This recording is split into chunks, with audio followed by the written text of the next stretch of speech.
l'anno scorso avevano fatto lo stesso viaggio, solo mi pare dalla parte opposta, e quando è arrivata dalle ferie, diciamo, era incinta. Un tragico destino quello del piccolo Edoardo Antoniazzi, di Moriago della Battaglia, morto durante la stessa crociera dove poco più di un anno prima i genitori mamma Alice e papà Loris l'avevano voluto.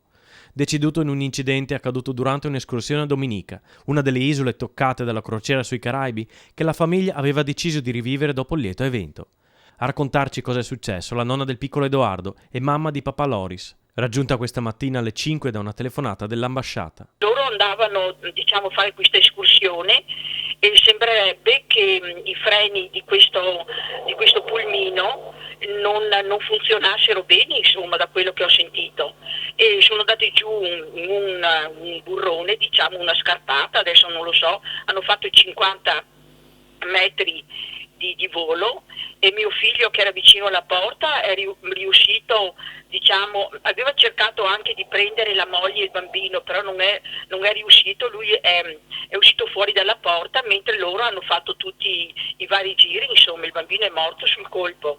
La moglie sembra che sia stata, diciamo, aveva un sopracciglio di punti sulla testa, cioè più di questo non sappiamo. Figlio unico, Edoardo già ad 1 anno e mezzo era diventato il beniamino di tutta la comunità di Moriago, dove viveva nella casa di via Roma vicino allo storico negozio di restauro mobili di papà Loris e nonno Ermenegildo.